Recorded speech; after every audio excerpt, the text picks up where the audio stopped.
a few things before we start our new series. Upcoming Victory Conference in Mall of Asia Arena on June 27 to 30. And some of our student leaders will be joining us. And this is why they are raising funds through selling goods and merchandise. So if you are here and you want to sow to the next generation, please do approach us after the service. And we are more than glad to explain to you how you can sow to the next generation. Also, Discipleship Journey Weekend has started again for the second quarter of this year. And Victory Weekend, its registration started last Sunday. So if you are here and you're finished with one-to-one, it would be good to talk to your Victory Group leader and register together for our Victory Weekend, which will be on June 1, 2024. Also, our upcoming Kids Camp, this coming June 13 to 15. If you have already decided for your son or daughter to join our Kids Camp, if they are around 10 to 14 years old, then you can register them as early as now because we only have a limit of up to 60 kids. So first come, first serve basis.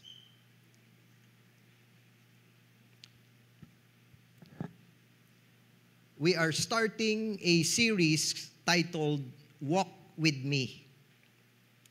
This is a discipleship series because you all well know that Victory, we are all about honoring God and making disciples. And through this series, our people will be inspired and compelled to start or continue their journey of faith in Jesus. Through the life of Peter, as he followed Jesus, he fished for him and fellowship in his name together with other believers. And before we can really fish for people, before we can fellowship with other believers, it's so important that we follow him first, that we obey him first. And so this is why we will read Luke chapter 5, verse 1 to verse 11, and we will see here the calling of the first disciples. And yes, this is a calling of the first disciples, but God is also calling you today. And this is so crucial to understand our text. Asking everyone to please stand as we read Luke chapter 5, verse 1 to verse 11.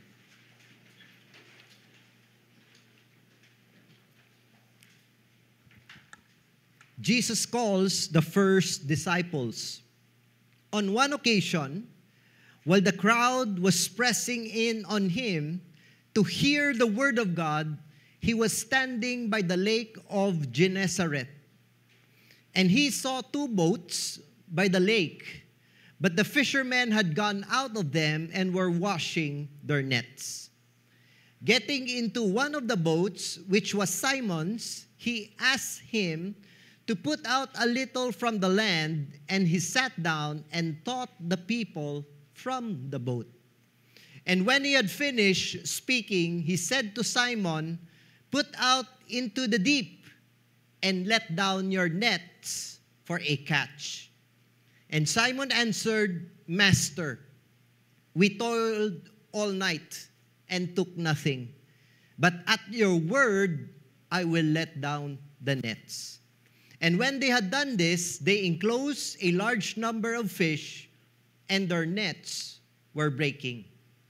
They signaled to their partners in the other boat to come and help them, and they came and filled both the boats so that they began to sink.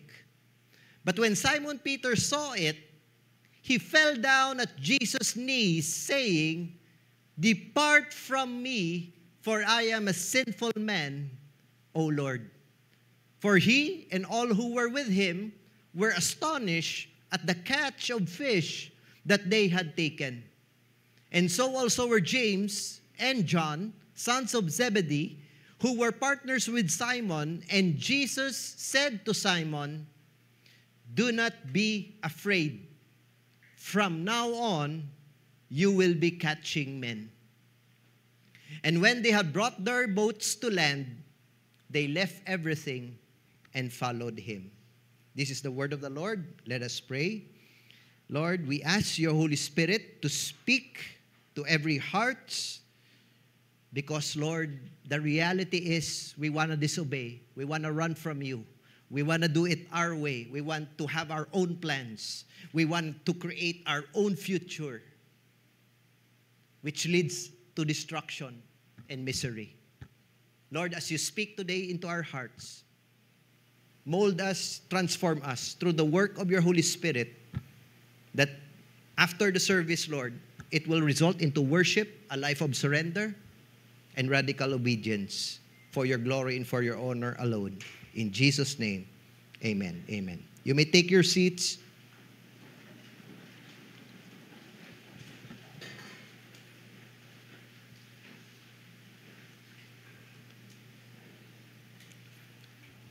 Let me start this preaching with a question. And please don't answer with a loud voice. Just keep the answer to yourself. This is not a classroom. But this question will really propel us into our main text. The question is this: what comes into your mind when you hear the word Christian?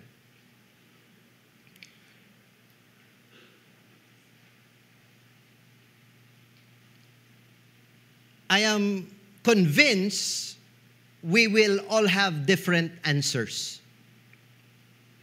To some, when they hear the word Christian, they remember the time when their parents were bringing them to Sunday school. They read their Bibles, they recite a verse, they memorize it, and they have crafts and pictures of the story in the Bible. And that was their experience of Christian or Christianity. To some, when they hear the word Christian, they directly identify to a church filled with hypocrites and people who are, in a sense, born-again believers, Bible-believing Christians. These are the people who they say would praise the Lord and will declare Hallelujah in their lips. That is their understanding of the word Christian. To some, when they hear the word Christian, they remember the time when they responded to an altar call. They responded to the call of a pastor. They prayed a sinner's prayer. There was so much emotions. And then the pastor told them, "You are saved." And that was their experience of being a Christian. To some, when they hear the word Christian, they remember the time, or they saw a picture of them water baptized. Others would say that they became a Christian because of a confirmation ceremony when they were still young. And those shapes our thinking and mindset of the word Christian. But the term Christian was actually a derogatory term used by people outside Jesus' community. One of the clear description of this is found in Acts 11 verse 26. And when he had found him, he brought him to Antioch. For a whole year they met with the church and taught a great many people. And in Antioch, the disciples were first called Christians. So the Christians, or the Christian term, was actually a label to those who are disciples of Jesus. The word Christian is only used 3 times in the whole Bible, disciple is used 281 times in the New Testament.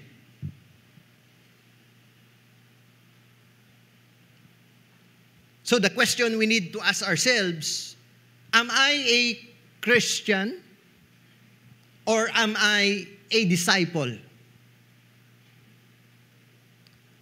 Because a lot of people who call themselves Christians are not actually disciples. Think about that. Reflect on that and see for yourself if you are just labeling yourself as Christianized or are you really a disciple of Jesus Christ. In the Great Commission, Jesus didn't say, go and make converts of all nations. He did not say, go and make congregants of all nations. He said, go and make disciples. Not Christians, disciples of all nations. The word disciple means a student, a pupil, a learner to the teaching of a rabbi. Meaning to say, a disciple is a follower of the life of his teacher. A disciple is not a follower of the teaching of the rabbi. He is a follower of the lifestyle of the teacher.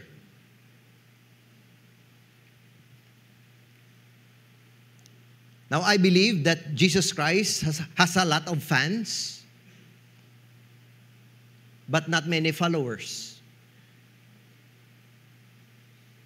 There's a big difference being a fan of Jesus and a follower of Him. And I hope this introduction concerns you. Because if you are just a Christian, I hope you hate it. Because all a Christian does is attend. Dili na gani nagsugod ang 5-piece sa isa ka tawo nga considered Christian. Kabalo ka mo ng 5-piece. Pungko, pamati, panghikay, pamantay, pauli. Amo ni sila ang Christians. They just want enough of Jesus so that they can go to heaven, but not enough of Jesus to carry their cross. If you have this mindset, kuya pastor, Kristiyano lang ko, all your mindset is just to attend. All your mindset is just to show up on Good Friday, on Christmas, and then November 1. That's all your mindset because, pastor, ako ya Christian lang ko. When you are just a Christian, you don't want your hands to be dirty. When you are just contented with being a Christian, you don't want your life to be exposed. When you want to just be a Christian, just enough of Jesus so that I could feel religious.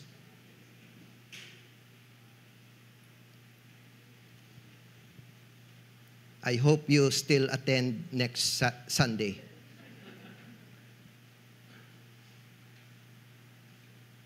So, am I a Christian or am I a disciple? Am I following Him? Not just to get informed about His Bible, not just to have an effective argumentative skills with regards to the Scripture? Am I following His example? Am I following His life, His character? Is He really Lord of my life?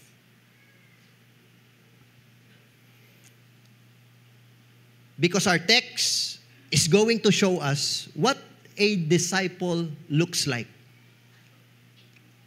How does a disciple respond when he encounters God? I believe with all of my heart na tanan kamo you have encountered God. Because you will not be here today if you did not encounter God.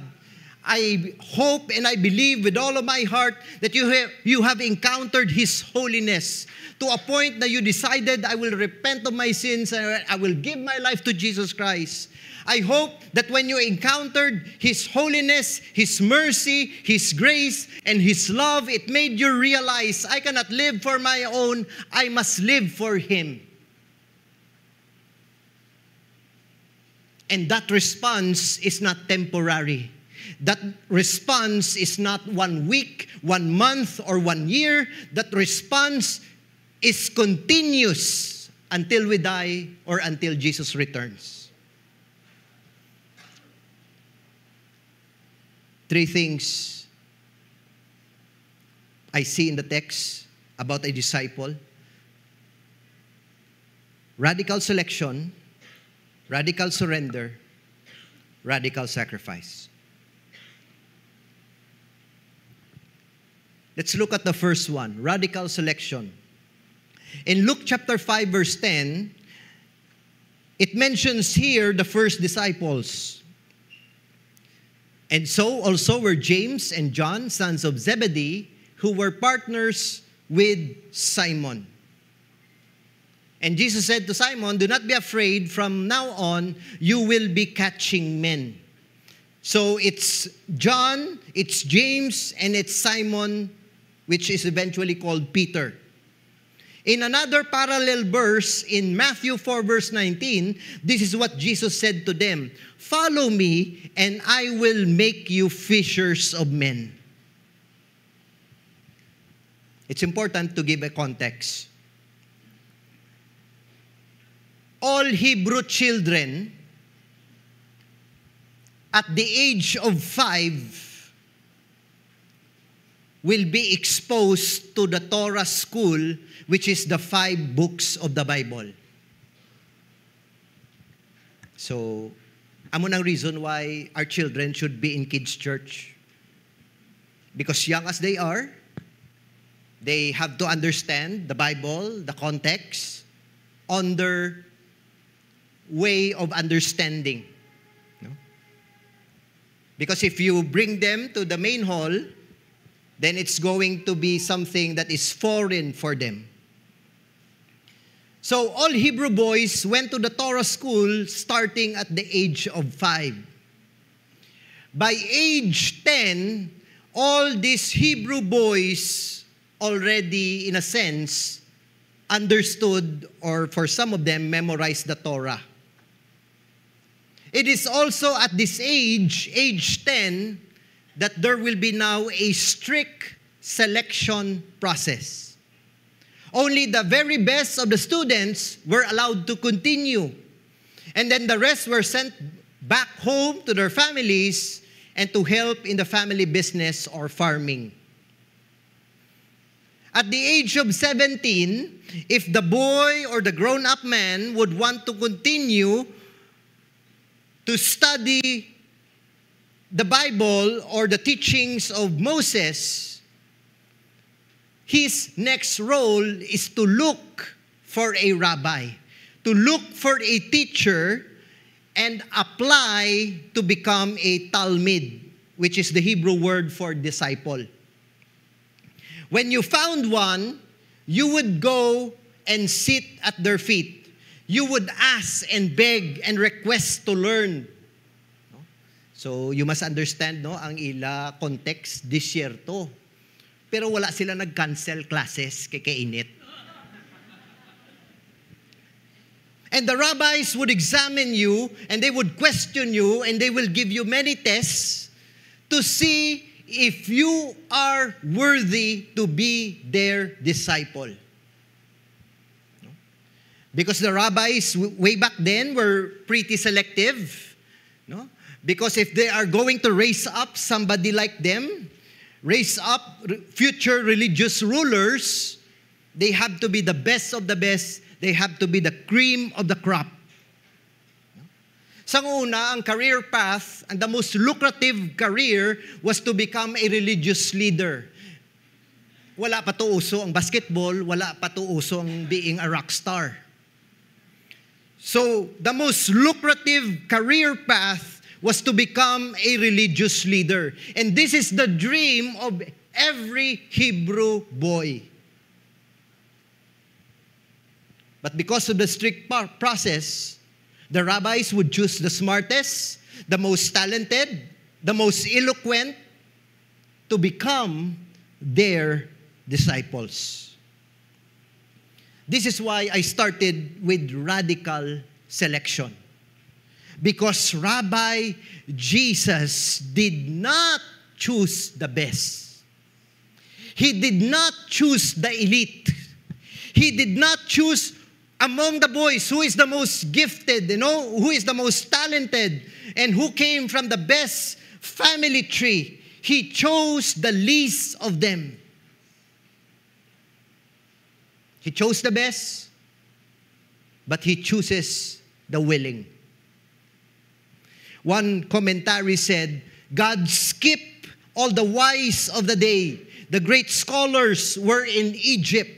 The great library was in Alexandria. The great philosophers were in Athens. The powerful were in Rome. He passed over Herodotus, the historian, and Socrates, the great thinker, and even Julius Caesar. He chose men who were ordinary, no rabbis, no teachers, no religious experts, not even a synagogue ruler. Half of them were fishermen, one was a tax collector, and one was a former terrorist.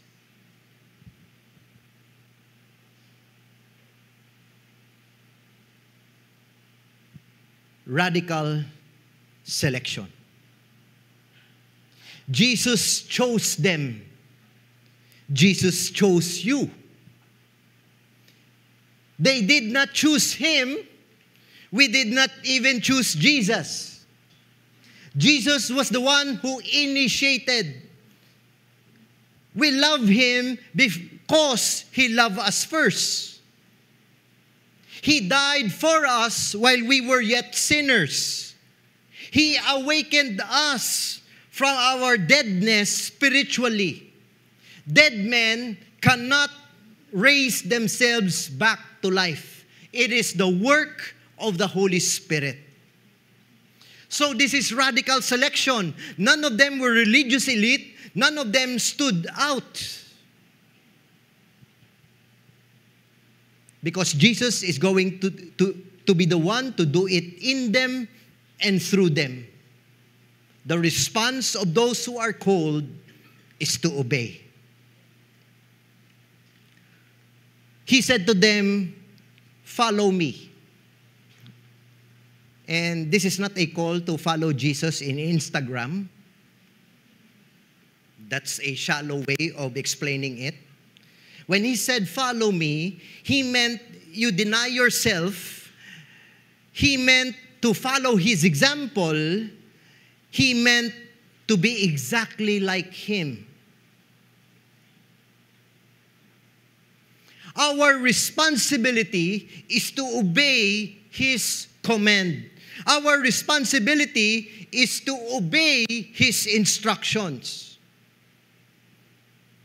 Many times, including myself, when I hear people and I see a calling, a potential, oftentimes, the problem with responding to discipleship is really trying to figure it out. Lord, if I follow you, what will happen to me? If I follow you, what will my parents say? If I follow you, Lord, what will my future look like? If I follow you, Lord, who will pay the bills? If I follow you, what will my friends say? If I follow you, Lord, what will it cost me? Now, all of these are questions that have purpose. But you see, if you begin to overthink, if you're trying to figure this out and process everything, this is what I call paralysis of over-analysis.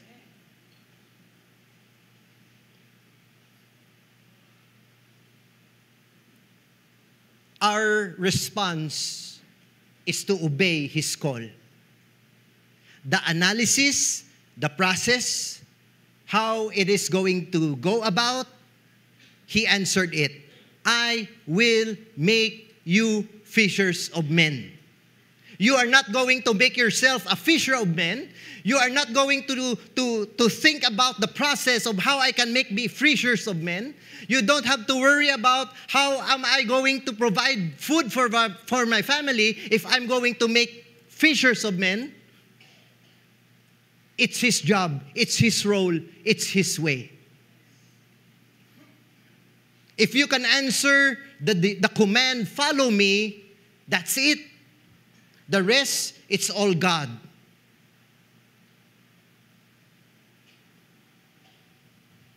Tell your seatmate beside you, don't be paralyzed.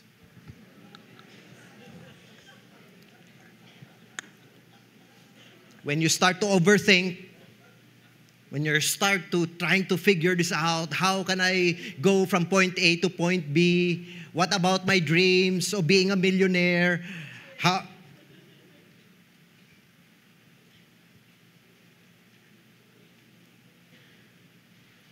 Just follow him. He will make you. Another verse, John 15, verse 5. I am the vine, you are the branches. Whoever abides in me and I in him, he it is that bears much fruit. For apart from me, you can do nothing. So don't try to figure it out yourself. Don't try to figure out how God is going to do it. The question is, are you willing to respond in faith?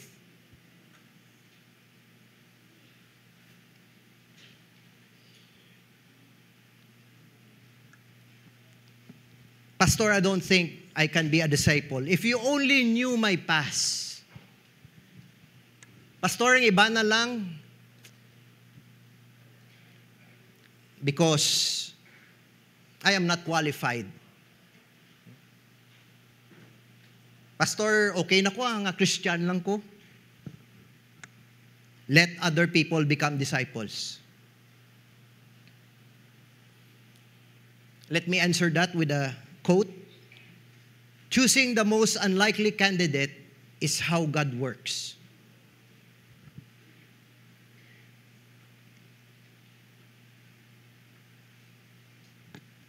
Radical selection. The least likely people, God called them. Remember Abraham?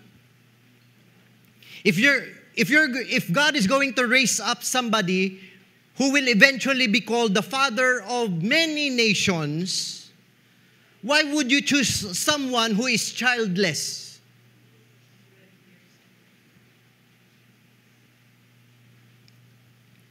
If God is going to raise someone to preach to Pharaoh and warn him to let God's people go, why not raise someone who is eloquent and not Moses, who has a speech problem?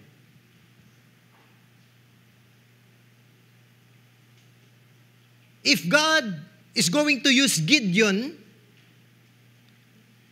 to kill thousands and thousands of Midianites, why did God told Gideon 300 men is more than enough over tens and thousands of our enemies? If God is going to raise someone who is going to kill Goliath, he could have chosen the eldest, but he chose the youngest, the one tending the sheep, and the one sending pizzas to his brother, and the one who is the smallest of the clan. If God is going to raise someone who is going to write 3/4 of the New Testament, Paul is the most unlikely candidate because he was not only persecuting the Christians, he was killing them. Tell your neighbor beside you, what's your excuse?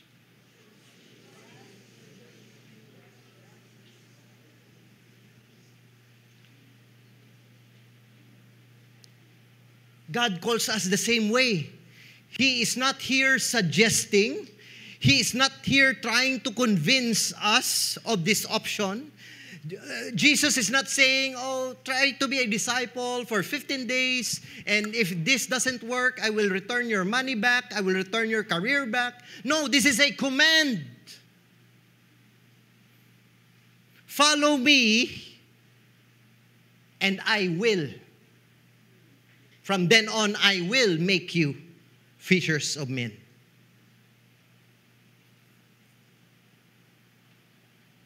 God is not looking for people who can do it. He is looking for people who cannot do it, but knows He can do it for them.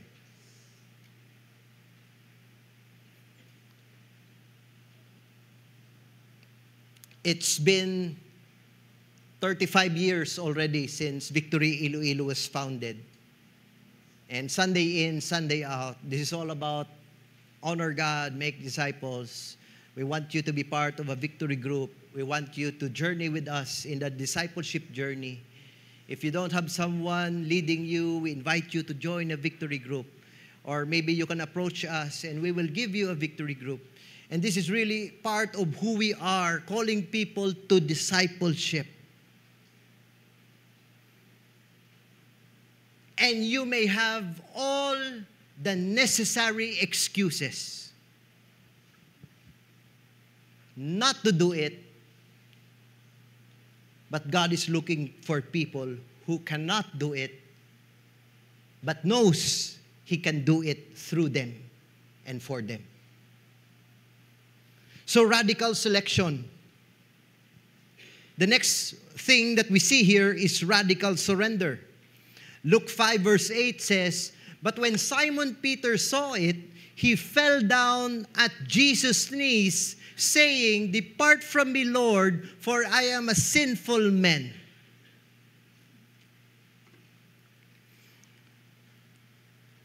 As I am meditating on this, of all the possible reactions of Peter, this one is the least that I expected. If I were in Peter's place, when I see all of those catch, I will tell Jesus, let's fish even more, and I will bring this to Super. I will be rich. Whoa, this Christianity really works. But that is not his response. His response was really the opposite. He fell down at Jesus' knees and said, "Depart from me, Lord, for I am a sinful man, O Lord." What did Peter saw that this was his response? I believe it's more than the fish. It's more than the catch. It's more than the opportunity. What he saw was the power and the holiness of Jesus, that even the fish would respond to His word. Please, don't fail to realize Jesus was dealing with Peter, who is a professional fisherman. Jesus is a carpenter. That is why he encountered Jesus' holiness. He realized his own sinfulness. Including James and John and the rest. For he and all who were with him were astonished at the catch of fish that they had taken.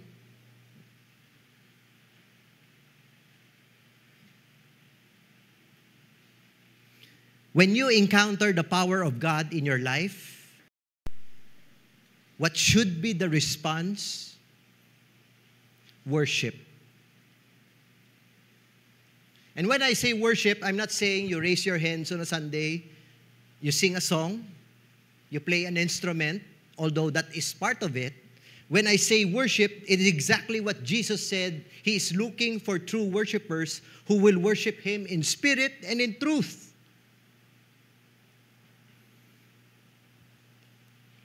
So here, Peter, encountering God who owns us, our time, our money, our schedule, and every one of our relationship, decided to surrender to Him. as Lord of all. Church, there are only two ways to live. One is to live it in your own way, in your own time, your own schedule, your own dreams, your own ambition. You can figure this out. I will retire by age 65. I will retire in this farm. I will do this and I will do that. My children are now settled. You can have all of these plans. But I believe that is not the best way to live. The other way on how to live is to be submitted to Him, to a greater authority than ours, with greater wisdom than our own man-made wisdom. Not my call, not my will, not my way, His call, His will, His way, His purpose, His honor, His glory. You choose which way to live, your own way or God's way.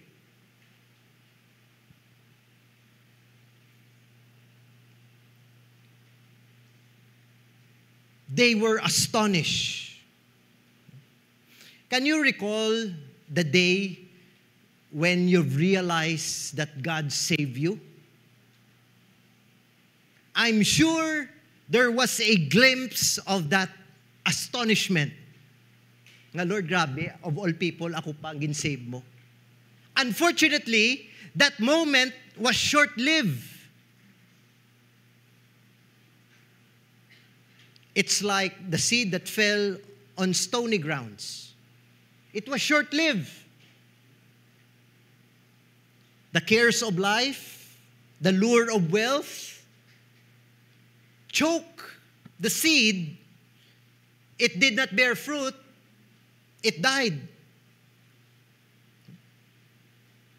Where did the astonishment go?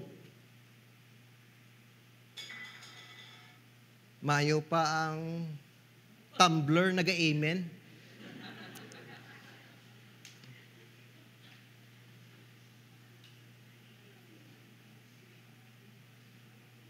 The disciples were captivated by Him.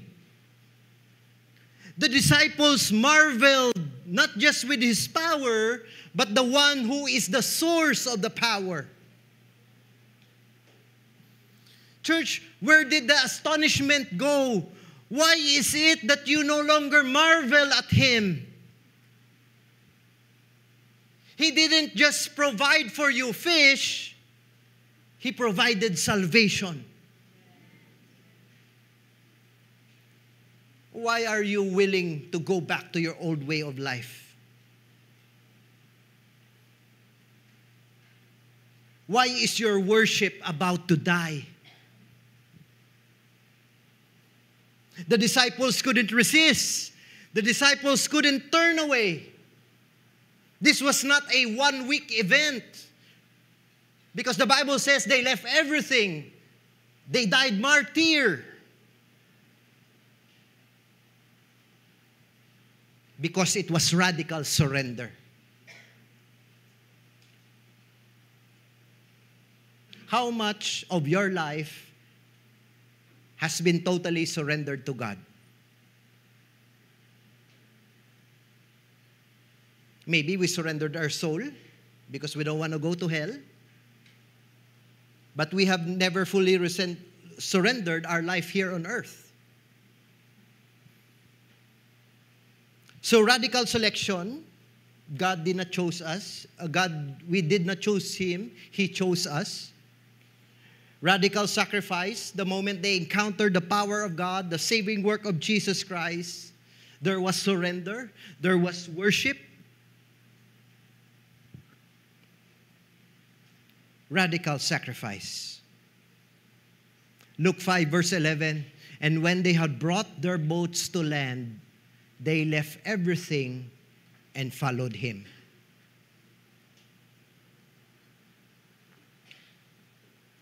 Unfortunately, this text has been weaponized and been used as a manipulation for people to give up on their wealth, to give up on their marriage, to give up on their children, to give up on their business and their careers. And that is really destructive.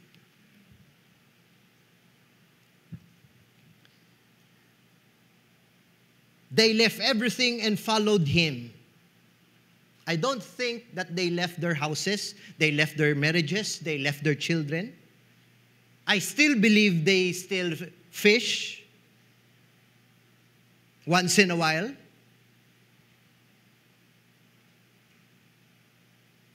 So let's be careful with interpreting this. At the cross, Jesus told the woman, "Woman, behold your son. John, behold your mother." Which means Jesus loves family. Jesus prioritizes marriage when the Pharisees were talking about divorce. Jesus knew the importance of marriage. He tells the disciples who were concerned about the little children, he tells them, "Don't stop the little children to come to me." So Jesus is about family, he is about marriage, and he is about children. They are important to him. But likewise, the call to sacrifice. Because now, they have families, they have careers, they have a future waiting for them, but now there is a mission involved. Their family lifestyle has been interrupted. Their loyalty was reprioritized. Now it's Jesus first. It's Jesus who is my first love. And I hope your family and my family, your neighborhood and my neighborhood, my community, our city, and our nation will all have this one motivation so we can move the mission forward together for God.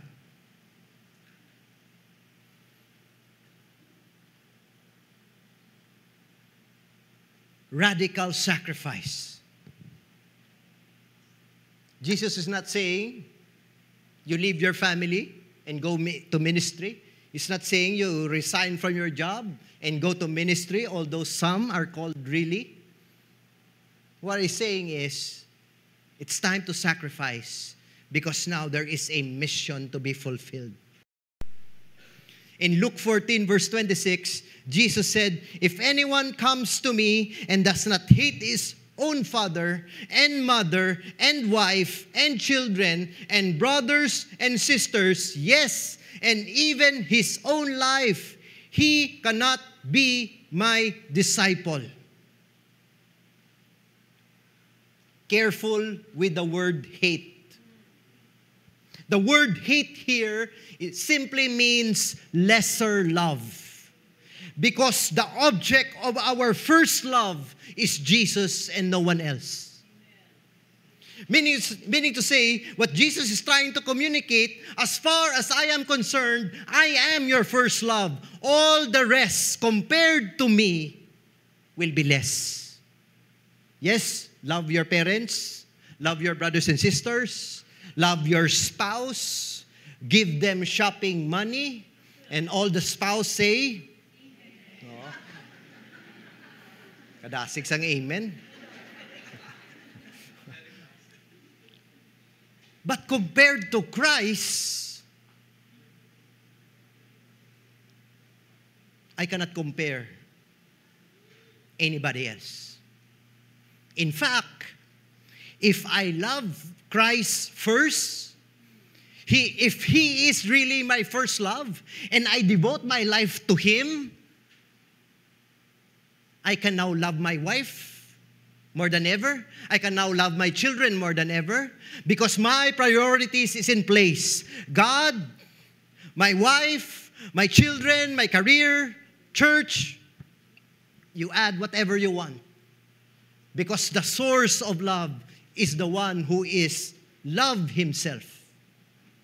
And this is the reason why sometimes Our marriages are challenged. This is sometimes why there's so much fighting between father and children and daughter to mother. That is why there's fighting between in-laws. Because they left their first love. There was no source of love.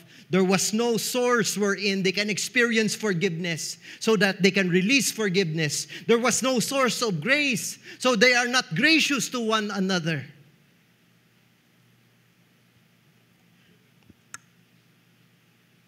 Has it cost you anything to follow Jesus?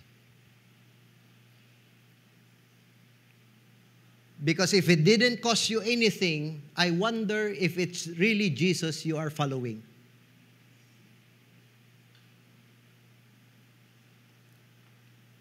Radical selection. We did not choose Him, He chose us. You are not a Christian, you are a disciple. Radical surrender. When we encountered the saving power of Jesus, I hope our surrender is not short-lived. I hope our surrender is on a daily basis. Not my will, but yours be done. Radical sacrifice. I love my family. I love my spouse. I love my dogs, since I don't have children. I love the church. But compared to Jesus, He is my first love, period.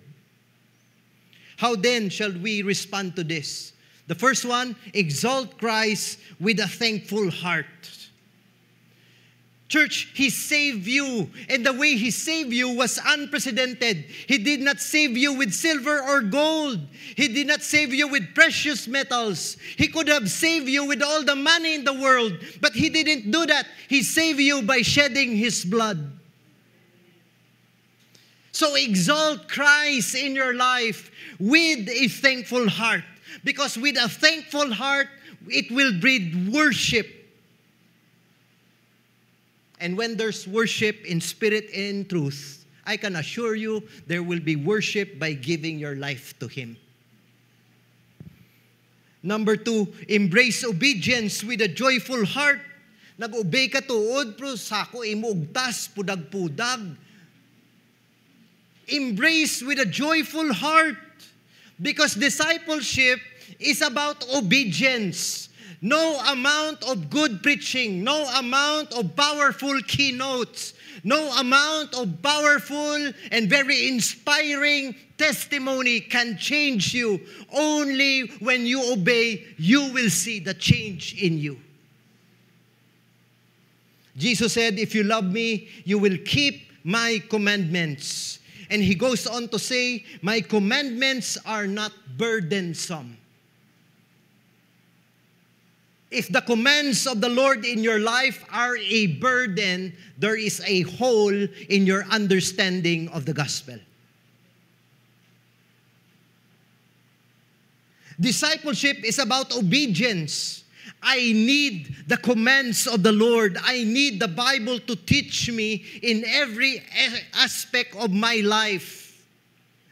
The Bible is not a killjoy. The Word of God is not to limit my happiness. The Word of God is to protect me from the dangers and the temptations of the enemy. In fact, I already did it my way before. In fact, I already followed my own desires before, and I messed up big time.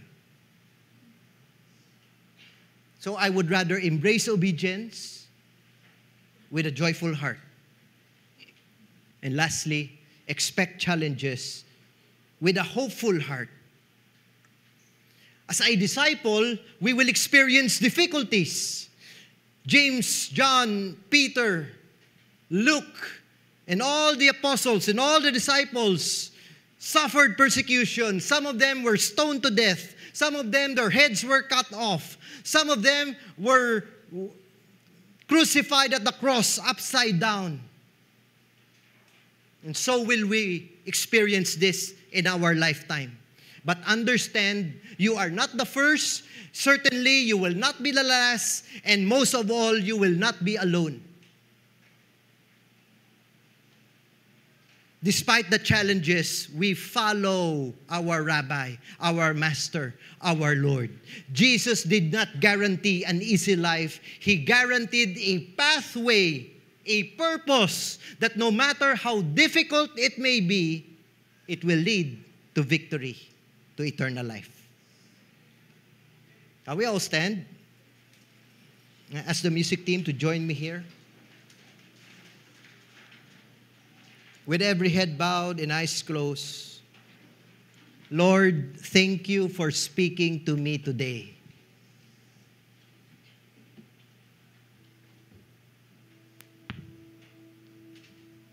Lord, it's so clear. You called me to become your disciple. Lord, instead of looking to this with fear, Lord, we look to this with much joy. Oh Lord, what a privilege that you will call me once again. That you are calling me today. Lord, what a privilege that through my life I can give you glory. Through my doubts, vice versa, obedience, you will be honored. You will be glorified. Lord, it's a simple command, follow me. But it takes everything about me. Lord, help me not to figure this out. Help me not to look at the process. Help me, Lord, not to overanalyze. Help me to obey. And I leave the results to you. You will make me fishers of men. Thank you, Lord, that through my life, through my testimony, through the preaching of the gospel, through my lips, many will be saved. Many will come to the saving knowledge of Jesus Christ. Many will be encouraged. Many will be restored. Many will be healed. Oh Lord, what a privilege. It is something that you and only you can do it in and through me. So Lord, here I am, willing to surrender all, willing to sacrifice all, because you chose me, you selected me. So Lord, more than this song, we offer our lives to you. Be it done to me according to your word.